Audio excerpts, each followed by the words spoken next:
ሰላም ጤና ይስጥልን በመላው ዓለም የምትገኙ የተወደዳችሁ የሮሃ ቲቪ ተከታታዮች የመጋቢት 24 2017 ዓ.ም የምሽት ዜናዎችን ይዘንላችሁ ቀርበናል። በገላን ማሰቃያ ካምፕ ሲንገላቱ የነበሩት የግፍ እስረኞች እስራት ተፈረደባቸው። አብይ መጋቢት 24ን ወደ ብሔራዊ በዓል የመቀየር እንቅስቃሴ እያደረጉ መሆኑ ተሰምቷል። በኦሮሚያ ብቻ እንዲካሄድ ስለተደረገው ሰልፍም የምንላችኋለን። ይህ የመጨረሻው የሚያነባ የአማራ ትውልድ ይሆናል ሲሉ የአማራ ፋኖ አደረጃጀቶች ገልጸዋል። በቤተ ክርስቲያን ውስጥ ለምዕመናን ላብ የተጠረገበት ሶፍት የሚያበሉ አካላት ላይ እርምጃ ተወስዷል ተብሏል። የሩሲያው ፕሬዝዳንት ቭላዲሚር ፑቲን እድሜያቸው ከ18 እስከ 30 ለሚሆኑ 160 ሺህ ወንዶች ወታደራዊ ጥሪ አድርገዋል። አድማጭ ተመልካቾቻችን አብራችሁ ልትቆዩ ከፈቀዳችሁ እነዚህ መረጃዎች በዝርዝር የምናሰማችሁ ይሆናል። የሮሃ ቲቪ ወቅታዊና ሀቀኛ መረጃዎች እንዲደርሷችሁ ቻናሉን ሰብስክራይብ፣ ላይክ እና ሼር በማድረግ አሁኑኑ ቤተሰብ ይሁኑ።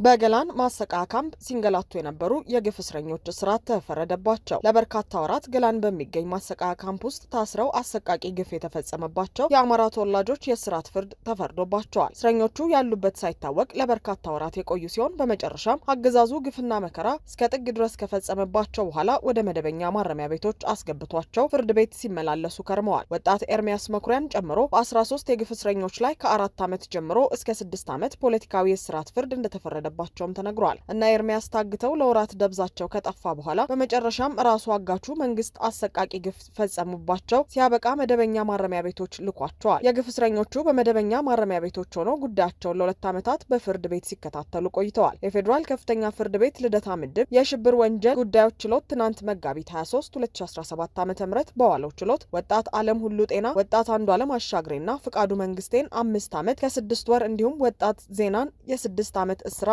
እንደፈረደባቸው ሮሃ ከታሳሪ ቤተሰቦችና ጠበቆች መረጃን አግኝታለች። በተመሳሳይ ወጣት ኤርሚያስ መኩሪያን ጨምሮ መላክ ምሳሌ እንዲሁም ይልማ በዛብህ የ4 ዓመት እስራት ተፈርዶባቸዋል። በተጨማሪም በዚሁ መዝገብ ተከሰው የነበሩት ጌጤ አመኑ፣ አብርሃም መልካሙ፣ አወቀ ስንሻውና ማናያየለ እንዲሁም ውበት አካል 4 ዓመት ከ10 ወር ሲፈረድባቸው በእስር ላይ እንዳለች ጽንስ እስከ ማስወረድ የደረሰ አሰቃቂ ድብደባ ተፈጽሞባት የነበረችው ወይዘሮ ቅድስት ከበደ በ2 ዓመት ገደብ ከእስር እንድትፈታ ተወስኗል።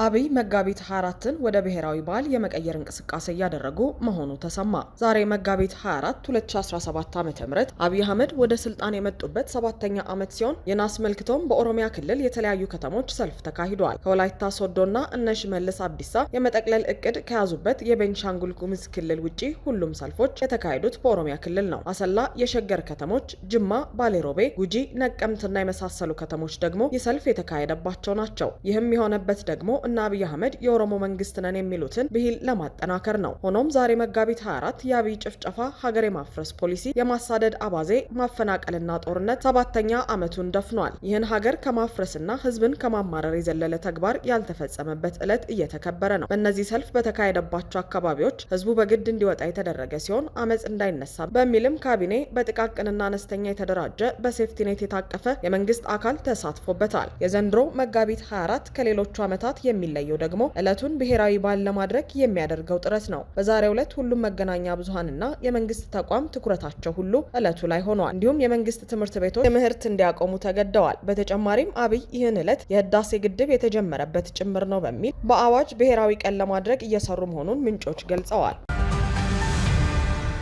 የመጨረሻው የሚያነባ የአማራ ትውልድ ይሆናል ሲሉ የአማራ ፋኖ አደረጃጀቶች ገለጹ። የአማራ ፋኖ በወሎ፣ የአማራ ፋኖ በሸዋ፣ የአማራ ፋኖ በጎጃምና የአማራ ፋኖ አንድነት በጎንደር በጋራ መግለጫ አውጥተዋል። በመግለጫቸውም ባለፉት 500 ዓመታት ለነጋሪም ለሰሚም ለጸሐፊም ያስቸገሩ ለታሪክ ገጾች የከበዱ ፍጅቶች በአማራ ህዝብ ላይ ተፈጽመዋል ብለዋል። በተለይ ባለፉት 80 ዓመታት ውስጥ ጠላቶቻችን አማራ አልባ ምድር ሊፈጥሩ ጥረዋል ሲሉም ገልጸዋል። የጠላቶቻችን የጦር መኳንንት አማራ የሌለባት ኢትዮጵያን ላለቆቻቸው ሊያስረክቡ ቃል ገብተው ሊፈጽሙት ተንቀሳቅሰዋል። በመሆኑ ሚሊዮን አማራዎች በዚህ እቅድ የተነሳ አልቀዋል ያሉት አደረጃጀቶቹ ይህንን ግፍ ለማስቆም ቀደምቶቻችን በተለያየ ጊዜ የተሳካም ያልተሳካም የጀግንነትና የአርበኝነት ስራ ሰርተዋል ሲሉ ገልጸዋል። በእነዚህ 80 ዓመታት ውስጥ አንድ የአማራ ጭንቅላት ተቆርጦ 30 ብር ተሽጧል። የአማራ አንገት በብዛት ያመጣ ባንዳ ለስኬቱ ተሸልመዋል። አካላችንም መሬታችንም የተቆራረጠ ተጥሏል ተሽጧልም። በዚህ ሁሉ ረጅም ዘመን ውስጥ አማራ ፈጅ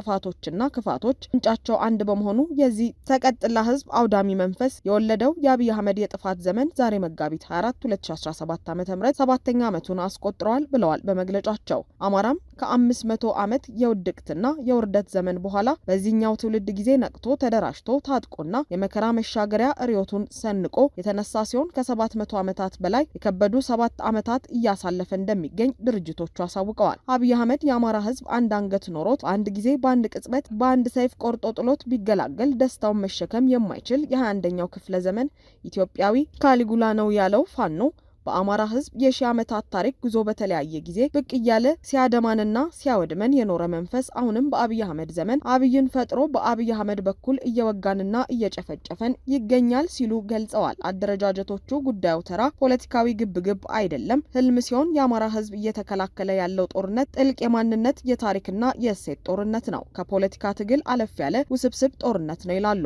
አክለውም ጠላቶቻችን አማራ አልባ ኢትዮጵያን ሊፈጥሩ ለራሳቸው ቃል እንደገቡት ሁሉ ተመሳሳይና አንድ መንፈስ የወለደው አብይ አህመድና ዘመኑ አማራ የሌለባት ኢትዮጵያን ሊፈጥሩ እየተጉ ይገኛሉ ብለዋል። የጥፋት ፕሮጀክት ነው ዛሬ መጋቢት 24 2017 ዓ.ም 7 ዓመት የሞላው ሲሉ ያነሱት የፋኖ ኃይሎቹ 7 የውድመትና የመንቃት የደምና የድል የመውደቅና የመነሳት የእልቂትና ጠላትን በኩራትና በጀግንነት የመጋፈጥ የማሸነፍ አስገራሚ ዓመታት ናቸው ሲሉ አብራርተዋል። 7 በደምና በድል የተነከርንባቸው በእንባና ሳቅ የታጠብንባቸው ከሞት ውቅያኖስ ተስፋ ከእልቂት ባህር ድል የቀዳንባቸው ግራጫ ዓመታት ማን ናቸውም ይላሉ። አሁን የአማራ ልጆች ተነስተናል፣ ነቅተናል፣ ተደራጅተናል፣ ታጥቀናል፣ ድልን ለምደናል፣ ህልውናችንን የምናረጋግጥበት ዘመን ሩቅ እንደማይሆን ከተረዳንም ውለን አድረናል በሚል አንስተዋል። እንደ ህዝብ ለእልቂት ሳይሆን ለድል መፈጠራችንን አምነናል። ውስጣዊ አማራዊ አንድነታችን በመዋቅር ደረጃ ማረጋገጥ ብቻ ይቀረናል። ይህም በቅርቡ እውን ይሆናል ሲል ገልጸዋል። በቤተ ክርስቲያን ውስጥ ለምዕመናን ላብ የተጠረገበት ሶፍት በሚያበሉ አካላት ላይ እርምጃ ተወስዷል ተባለ። የኢትዮጵያ ወንጌል አማኞች አብያተ ክርስቲያናት ካውንስል በስሩ አባል ለሆኑ በሙሉ ከመጽሐፍ ቅዱስ ውጭ የሆኑ አካሄዶችና ልምምዶችን በሚመለከት ከድርጊቶቹ እንዲቆጠብ መክሯል። ዳጉ ጆርናል ከተመለከተውና የርኖቦት አብያተ ክርስቲያናት ህብረት ለካውንስሉ የላከው ደብዳቤ እንደሚያመለክተው አባላት በቤተ ክርስቲያን ውስጥ መጽሐፍ ቅዱሳዊ ከሆነ ተግባራት እንዲቆጠብ የሚያሳስብ ነው። ላብነትም ዘይት፣ ውሃ፣ ጨርቃ ጨርቅ የሚሸጡ እንዲሁም ላባቸውን የጠረጉበትን ሶፍት ለምዕመናን የሚሰጡ መኖራቸው ተመላክቷል። ካውንስሉ አባላት ቤተክርስቲያኖች ከመሰል ድርጊቶች እንዲቆጠቡ በጥብቅ አስጠንቅቋል መባሉንም ዳጉ ጆርናል ዘግበዋል። የርኖቦት አብያተ ክርስቲያናት ህብረት ካውንስሉ ያወጣውን መመሪያ እንደምትተገብር አሳውቃ መሰል መጽሐፍ ቅዱሳዊ ልምምዶችን እንደምትጸየፍ ገልጻለች። ከሰሞኑ የኢትዮጵያ ወንጌል አማኞች አብያተ ክርስቲያናት ካውንስል ከነብይ እዩ ጩፋ ጋር ውጥረት ውስጥ መግባታቸው የሚታወስ ሲሆን መጽሐፍ ቅዱሳዊ ልምምዶችን በሚተገብሩ አካላት ላይም እርምጃ እየወሰደ ነው። ነብይ እዩ ጩፋ በጸጥታ አካላት ሐዋሳ ከተማ ላይ እጀባ የተደረገላቸው መሆኑ ካውንስሉ ከመጽሐፍ ቅዱስ ውጪ ነው ብሎ የነበረ ቢሆንም ነብይ እዩ ጩፋ ግን የካውንስሉን መግለጫ አጣጥለው ነበር። በዚህም የተነሳ በነብዩ የሚመራው የክራይስት አርሚ ቸርች በካውንስሉ እገዳ ተጥሎበታል። የሩሲያው ፕሬዝዳንት ቭላዲሚር ፑቲን እድሜያቸው ከ18 እስከ 30 ለሚሆኑ 160 ሺህ ወንዶች ወታደራዊ ጥሪ ያደረጉ። ይህ ከአውሮፓውያኑ 2011 በኋላ የመጀመሪያው ሲሆን በሀገሪቱ ወታደራዊ ኃይሏን ለማስፋፋት ቆርጣ መነሳቷን ያሳያል ተብሏል። በጸደይ ወቅት የሚጀመረው ወታደራዊ ስልጠና ለአንድ ዓመት የሚቆይ ሲሆን ፑቲን ከወራት በፊት የወታደሮቿን ቁጥር 2.39 ሚሊዮን ማድረስ አለባት ብለው ነበር። አክለው በተጠንቀቅ የሚጠብቁ ወታደሮችን ቁጥር 1.5 ሚሊዮን ማድረስ እንደሚፈልጉ አሳውቀዋል። ይህ ማለት በሚቀጥሉት 3 ዓመታት የሩሲያ ወታደር ቁጥር በ180 ሺህ ይጨምራል ማለት ነው። ምክትል አድሚራል ቭላዲሚር ሲምሊያንስኪ እንዳሉት አዳዲሶቹ ምልምሎች ሩሲያ ልዩ ወታደራዊ ኦፕሬሽን ወደምትለው የዩክሬን ጦርነት የሚላኩ አይደሉም። ነገር ግን የዩክሬን ጦርነት የተጀመረ ሰሞን በሩሲያ ድንበር አካባቢ አዳዲስ ምልምል ወታደሮች በጦርነቱ መገደላቸው ተነግሮ ነበር። ዩናይትድ ስቴትስ በዩክሬን ያለውን ጦርነት እንዲቋጭ ሙከራ እያደረገች ባለበት ወቅት ነው ሩሲያ አዳዲስ ምልምሎችን ለመመዝገብ ጥሪ ያቀረበችው። ማክሰኞ ዕለት ሩሲያ በሄርሶን ከተማ በሚገኝ የኃይል ማመንጫ ላይ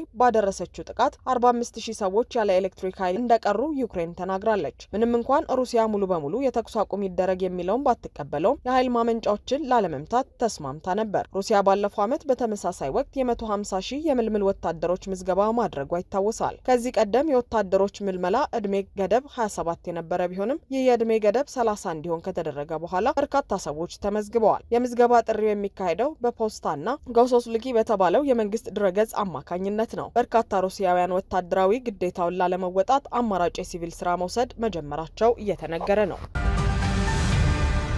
አድማጭ ተመልካቾቻችን የሰዓቱ የሮሃ ቲቪ ዜናዎች የተከታተላችኋቸውን ይመስሉ ነበር። አብራችሁን ስለነበራችሁ ከልብ እናመሰግናለን። ሰላም።